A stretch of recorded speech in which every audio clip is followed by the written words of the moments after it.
Bueno, nos metemos en otros asuntos. ¿Qué les parece si salimos un poquito de mirar el árbol y nos metemos un poco en el bosque para entender la crisis institucional que vive nuestro país y entenderla?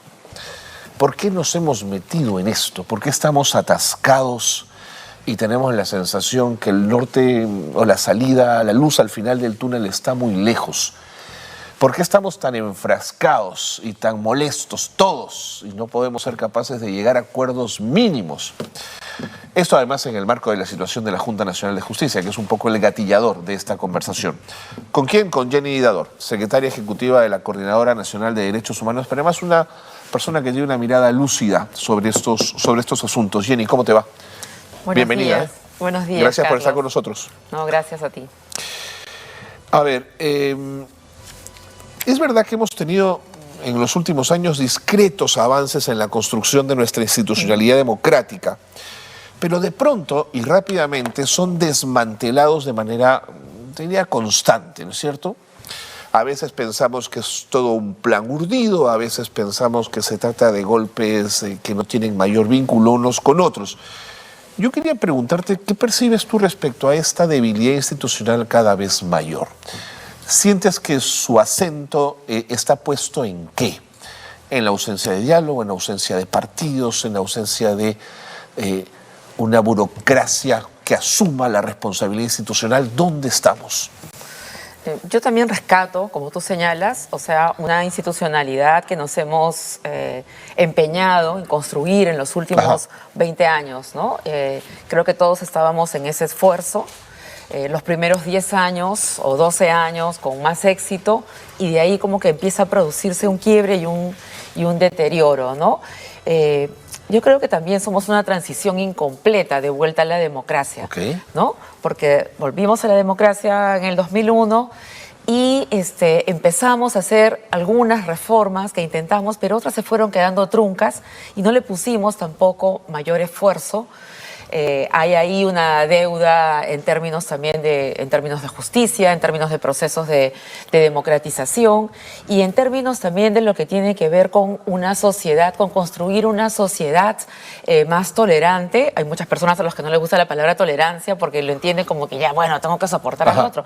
Pero la tolerancia es un elemento importantísimo de la democracia, ¿no? Es reconocernos en medio de nuestra diversidad, que ese otro también tiene posiciones y puntos de vista que tienen que señalarse ahí. Y yo creo que por eso es tan compleja la democracia. Es compleja, porque significa que hay que entendernos, pues. Mira, y hay que entendernos y es el respeto de las mayorías, pero especialmente la democracia es la garantía para las minorías. Así es. ¿No? Y lo que estamos viendo y viviendo el día de hoy es el avasallamiento más bien del voto y de la mayoría. Sí. Pero te interrumpí, perdóname. Sí, yo te decía que nosotros en realidad nos habíamos empeñado, creo, mucho en construir la arquitectura de la democracia, el diseño institucional, las instituciones, las casitas, el edificio. Y nos olvidamos un poco de trabajar con los muñequitos que iban a vivir en esas instituciones. Me refiero a la cultura democrática nuestra, ¿no? Y también ahí al diálogo, y regreso nuevamente a la tolerancia y a esta posibilidad de construirnos y mirarnos como iguales en esta sociedad. Una sociedad que sigue siendo tremendamente jerarquizada y discriminadora, ¿no? Y eso hace, por último, que aquellas personas que además han estado generalmente excluidas tampoco confíen en ese Estado y cada uno va aprendiendo a resolverse sin la presencia de ese Estado, ¿no? Y por último, cuando llega el Estado te molesta, no es capaz de darte seguridad, no es capaz de garantizar reglas claras para nadie, para los que invierten, para los que no invierten, para los trabajadores, para los sindicatos, para todos. O sea, todo es una confusión, ¿no? Entonces nadie sabe cómo en qué tenerse. Es como un padre cuando educa mal a los hijos. Entiendo. ¿No es cierto? Entonces un día lo castigas, luego lo premias, luego le pegas y al día siguiente el chibolo no sabe cuáles son las reglas, ¿no? Eso más o menos también ha pasado en la sociedad peruana. Y a esto, cuando digo también el caso de los hombrecitos y mujercitas que iban a jugar y no estaban en el edificio, el drama de los partidos políticos. Ok, ¿no? que son los grandes interlocutores en democracia, ¿no es cierto? En el modelo de la democracia representativa que tenemos, digamos que son nuestras cadenas o correas de transmisión para llevar a los espacios de representación lo que está en la ciudadanía. Entonces eso ha fracasado. en ese modelo que ya estaba medio quebrado, y lo que tenemos son grupos de intereses, ¿no?, que aparentemente se presentan como partidos, pero no lo son, porque los partidos tienen una propuesta de país, tienen un programa, y estos representan simplemente intereses de grupos, y para colmo, de grupos que están vinculados a economías ilegales, a negocios de este tipo. Pero no podemos negar que los partidos políticos, aún con esa ideología y esa base, también tenían intereses, claro, no mafiosos, ¿no es cierto? Algunos sí. Uno algunos pensaba sí. algunos sí, que la máxima era el Perú primero, digamos, y luego podemos discutir temas más nuestros. Así es. Efectivamente, en toda la región hemos visto lo que ha ocurrido también con los partidos políticos, los hemos visto en escándalos, Así es. ¿no?, en temas de negociación de las campañas, comprometidos con las empresas, etcétera. Pero algo que yo creo que la región también ha aprendido un poquito de mirar a Perú es, mira, peor sin ellos. ¿No? Peor sin ellos, en la medida en que mientras tú todavía no has construido una nueva propuesta de reglas de juego, ¿cómo sería un modelo de democracia que no sea representativa y sin esos actores? No lo tenemos. Entonces, este régimen estaba, el que teníamos, esa forma de democracia representativa que está en decadencia, muriendo, y lo que tenemos no termina de emerger. Y entonces en ese espacio se posibilita que salga cualquier cosa, ¿no? Entonces llegan los oportunismos, los populismos, los caudillos, ¿no? Pero caudillos que no tienen tampoco, a diferencia de los caudillos del siglo anterior, que tenían un partido político y una propuesta que de alguna manera había cierto control, en este caso no. Son caudillos que lideran una franquicia, compran un partido, tienen, ¿no?, un interés específicamente económico. De acuerdo. A la violación de los derechos humanos y al atentado contra la vida que hemos visto este año con absoluta claridad, se suma ahora el conjunto de medidas autoritarias y mafiosas que vienen desde el Congreso de la República. Este me parece que es un cóctel cada vez más peligroso, y lo de la Junta Nacional de Justicia me preocupa enormemente en ese cóctel. Jenny, ¿qué piensas de ello? Mira, es peligrosísimo, y lo que nos hizo pensar en algún momento que había cierto nivel de reflexión, ¿no?, en los congresistas respecto a lo que se pretendía hacer con la Junta Nacional de Justicia. Hoy día estamos viendo nuevamente que en realidad esa es una espada de Damocles que está en la cabeza de los miembros de la Junta y que pretenden hacer caer, ¿no? Si bien la intención parecería ser, porque hoy día van a votarlo en el Pleno, hoy votan, sí. ¿no? Hoy día es en la agenda, pero el Pleno en la tarde. Entonces, si bien parecería ser ahora decir, ok, no los vamos a defenestrar a los 7 en conjunto, pero ¿qué tal? Vamos a hacer caer a algunos que son los que se consideran más peligrosos desde la mirada de sus intereses particulares, digamos, ¿no? Entonces, igual esta otra forma de mirarlo no deja tampoco, ¿no?, de ser una arbitrariedad, ¿no?, y un atentado contra la democracia, porque mientras no exista una norma de desarrollo constitucional que señale cuáles serían las causas graves, ¿no?, o las faltas graves, que eso que dice la Constitución, que esos miembros pueden ser restituidos por faltas graves, pero no hay un contenido de qué cosa es una falta grave, ni un procedimiento adecuado para llevarlo adelante. Entonces, mientras eso no se resuelva, no importa tanto si tú digas, no voy a sacar a 7, voy a sacar de 1 en 1, porque así se ve menos rochoso, digamos. Pero ¿no? Adriana Tudela te diría, hay un montón de normas sin desarrollo constitucional, y no por no tener desarrollo constitucional se tienen que dejar de aplicar.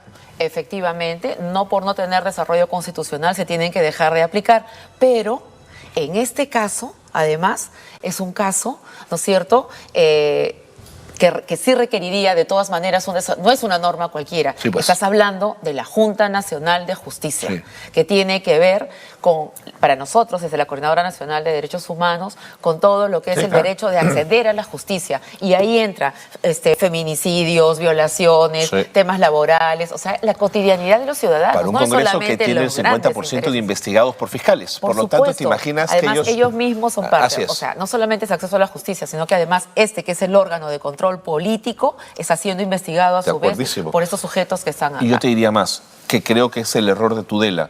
Si hay una norma que no tiene desarrollo constitucional, mayor motivo para ser hipercuidadoso en su aplicación. Exactamente. Antes de usarlo, pienso en todo para no dañar. ¿Cuál es la prisa? ¿Cuál es la prisa? Además, esta junta se va de cada un año. Esta junta solo tiene vida institucional de un año más. De ahí toca renovarla. ¿Por qué necesitas removerlas, porque necesitas controlar los aparatos también que tienen que ver con el sistema electoral.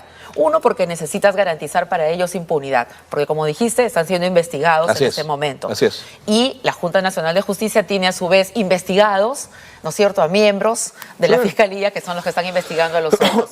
Y por otro lado, estamos también camino ya a iniciar, ¿no es cierto?, a calentar motores para los procesos electorales. Sin duda. Y la Junta Nacional de Justicia tiene que ver con la elección o de la designación de las autoridades de la OMPE y, por supuesto, Sin duda, como decían los jueces, también tiene que ver con el sistema electoral de justicia en este país, ¿no? Entonces, es como, ok, yo te voy a controlar por acá, pero efectivamente tú tienes control encima mío, ¿no? Entonces, todo esto hace que sea más peligroso y que lo que estamos viendo en realidad sea una intención de más bien traerse abajo un sistema de justicia que pueda ser independiente. De acuerdo. Y eso es lo que ha expresado, ¿no?, la relatora, que tiene que ver justamente con la independencia de los magistrados, del sistema de justicia, de los jueces en el mundo, ¿no? La preocupación por esto.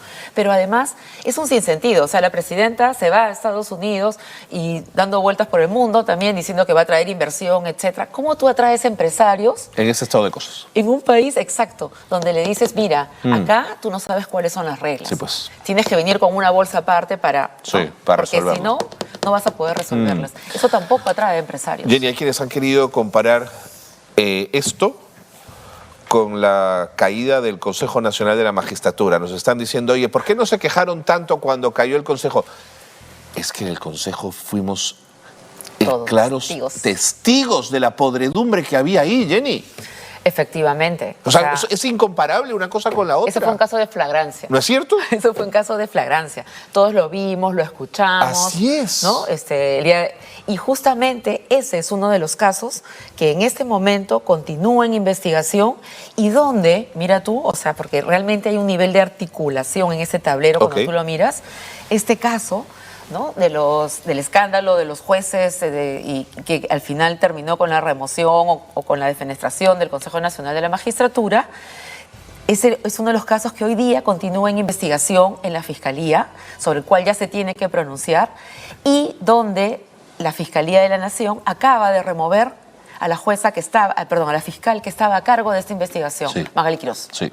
¿No es cierto? Entonces, y esto ha originado... la vida retira fiscales que son claves cada 2 días. Oye. Y eso ha originado una nueva denuncia de ciudadanos que hemos hecho ante la Junta para que la Junta investigue a la Fiscalía. Claro. ¿No? Entonces, mira tú, quienes mueven también los hilos atrás son varios y muchos de estos jueces, magistrados, que han estado involucrados en estos escándalos y que están comprometidos en los jueces de cuellos blancos, en los del puerto, o sea, todos los mega escándalos que hemos tenido de corrupción dentro del sistema de justicia. Pero es interesante cómo lo ves, Jenny. Para ti hay vasos comunicantes clarísimos entre todos los casos que no permiten mirar que esto sea una cosa al azar, sino es una cosa mucho más armada, ¿no? Totalmente. Yo diría criminales aliados contra la justicia. O sea, se trata realmente de eso, ¿no? De cómo garantizan estos criminales su impunidad, tanto los que tienen que ver con el sector justicia como los que están en la política, como los que están en los sectores económicos, ¿no? Acá son 3 sectores, pero lo que los une es el crimen y los intereses económicos y legales. De acuerdo. Intentando ser justo también del tema Inés Tello, del tema Zoraida Ábalos y del tema de la opinión dada por la Junta respecto al caso Ábalos, quizás el de Tello es el jurídicamente más discutible. ¿Estarías de acuerdo conmigo o no, Jenny? Aparentemente te diría que sí, pero en el momento en que ella fue elegida, no tenía los 75. No tenía los 75, eso por un lado, pero no solo por eso, sino que siendo tan cuidadosa como es la doctora Tello, además se adelantó también a ese supuesto escenario, ¿no? Y por eso es que se solicita una opinión del órgano competente en ese momento, que es el que tiene que ver con todos los servidores y funcionarios del Estado, que es servir. Y se hace la consulta justamente sobre si esto de los 75 años es un requisito para el ingreso, ¿no es cierto?, a esa posición o no. Y el órgano competente da la opinión. Es más, los que en ese momento conformaron, ¿no es cierto?, el comité encargado de la elección, también lo discute y le pregunta y le dice, no, claro, eso es para el ingreso, pero la doctora todavía... Claro. Entonces, yo te diría, podría haber sido, yo te diría sí, cuestionable aparentemente, si es que no hubieras tomado las provisiones del caso. Pero es que cuando los el perseguidores tema- de la Junta están diciendo que es una opinión de servir, pues, Jenny, es un órgano pero de servir es tercer, un- no, de no. tercer nivel. Eso te dicen, ¿ah? No, claro. Pero servir es el órgano No, yo competente no lo que tiene dudo. que ver, obviamente, y más bien, lamentablemente, es el órgano al que se le ha querido, ¿no?, bajar el Claro, perfil, el que claro. es un órgano que incomoda. ¿No? ¿Por qué? Porque obviamente exige rectitud, probidad, exige meritocracia, No, de acuerdo, que de es lo que acuerdo. estamos viendo que se está perdiendo en todo el sector y le acabamos de verlo ahora con el proyecto del defensor del pueblo. Totalmente, ¿No? totalmente. ¿Qué cosa dice? No, los adjuntos yo los voy a nombrar de confianza. Primero, cambia los requisitos. De acuerdo. Después dice, los vamos a nombrar de acuerdo a mi confianza. Después dice que el secretario, que también va a integrar este proceso de elección en la Junta, también lo va a De acuerdo. designar. Es verdad. Entonces, realmente, si tú miras todo el tablero, vas a encontrar todos los cablecitos Sí, que se unen. bien amarrados. Y lo que está en construcción es un modelo, ¿no?, que desinstitucionaliza absolutamente lo poco que teníamos de democracia y que, como decimos y advertimos, no es de acá para mantenerse en el poder hasta el año 26. No. Estos están construyendo algo para quedarse De acuerdo. mucho más tiempo. Porque lo de Zoraida Ábalos para mí no resiste el menor análisis. Una fiscal que tiene una posición jurídica que difiere con la siguiente fiscal no tendría por qué ser una causal para destituir a nadie. En absoluto. Además, es como la opinión de un juez, como la sentencia de un juez. Exactamente. Te puede gustar o no. Y para eso, entonces, tú tienes, ¿no es cierto?, el camino que es las apelaciones, las novedades, etcétera. Todos los mecanismos que te provee el sistema. Y el comunicado que dicen que adelanta opinión, mira, yo creo que han cuidado cada palabra en ese comunicado porque invitan a una reflexión, Jenny. Sí, mínimamente. O sea, es como decir, Qué adelanto de opinión, ¿no? o sea, lo han cuidado muchísimo porque en realidad, o sea, cuando Eran tú ves conscientes que había pues, esa y posibilidad cuando que se tú ves interpretara. la ¿no? situación, Claro. o sea, yo pensándolo les hubiera dicho, oiga, babosos, ¿qué están haciendo? ¿No? Que no se dan cuenta, por decirlo más suave. Claro. Considerando el horario. Bueno, me tengo que ir, pero no quiero dejar de preguntarte, sobre todo en tu posición de secretaria general de la Coordinadora Nacional de Derechos Humanos, Jenny, el tema de inseguridad ciudadana y lo que hemos visto estos días. ¿Qué pasa si la calle queda en manos del crimen organizado y la policía mira desde la tribuna todo lo que está pasando? Pienso en el caso de La Victoria en particular. Mira, es peligrosísimo porque además están dejando más o menos, uno, que los vecinos resuelvan, ¿no?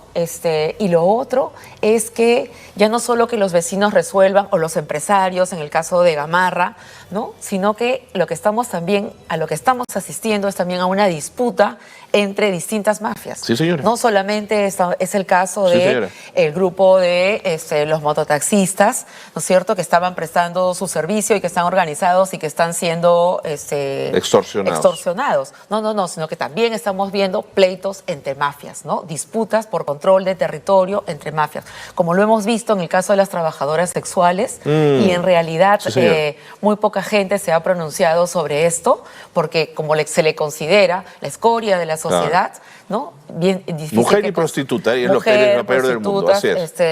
Trans, Trans, etcétera. así es. Entonces, realmente han asesinado un montón de estas mujeres y compañeras trans y casi nadie ha levantado su voz. Sí. Y más bien siguen siendo parte de los procesos de extorsión. Sí. Entonces, es un elemento más que yo creo que habría también que poner en consideración, porque muchas de estas redes o de control que se quiere ejercer también están en esa disputa. Por ejemplo, el tema del transporte informal. Por ejemplo. ¿No? Y que también hemos visto cómo el Congreso, a través de sus propias leyes, sí. ha desinstitucionalizado. El sector Entonces, transporte. Así Tan es así que hay un partido que ahora se lanza de colectiveros. Obviamente. Fíjate. Obviamente. Entonces, lo que intentas hacer, o sea, lo que el Congreso está haciendo es más o menos liberar territorios Sí. y grupos de mafiosos. Sí, es Sea peligrosísimo lo que minería, estamos sea tala, sea transporte, etcétera. Y está alimentando lo que está ocurriendo en la De sociedad. acuerdo, Jenny. Jenny, te agradezco siempre que nos ayudes a entender estas cosas y estos a veces puntos que parecen inconexos, pero que tú rápidamente encuentras los vasos comunicantes. Gracias. por Gracias, estar con Carlos. Y nosotros. solamente invitarlos el día de hoy a las Un 11 plantón. de la mañana. Cuéntame. Efectivamente, vamos a estar en el frontis del Congreso, al frente, en la avenida Bancay, y vamos a estar haciendo un plantón desde la Plataforma por la Democracia, igual desde los otros colectivos de ciudadanas y ciudadanos, y también partidos políticos, ¿no? Los invitamos a que estén allí presentes y hagan sentir su voz también también Muy bien. de protesta de ciudadanos y hacerle saber al Congreso que los estamos mirando, ¿no? No es Totalmente. No van a conseguir impunidad en un próximo proceso electoral, si es que lo hubiera, porque ya está en duda. Jenny, lo que estás haciendo, lo que estamos haciendo juntos, invitando a este plantón, para Otárola es un delito, ¿eh? Mañana va a venir la policía y nos va a detener saliendo del programa. Bueno, nos vamos lo contentos que está ocurriendo con la prensa, pero además déjame decirte que yo en mi condición ya tengo muchas denuncias y tengo todo el Nos tiempo vamos las juntos visitas. a comisaría, Jenny, Así no hay es. problema. Gracias Muchas por estar gracias, con Carlos. nosotros. Bueno, en fin, un poco de ironía y un poco de sarcasmo y de humor en medio de una crisis gravísima que Jenny Dador ha sabido mostrar con absoluta claridad. Atención, que se plantón entonces al mediodía frente al Congreso de la República en defensa de la Junta Nacional de Justicia.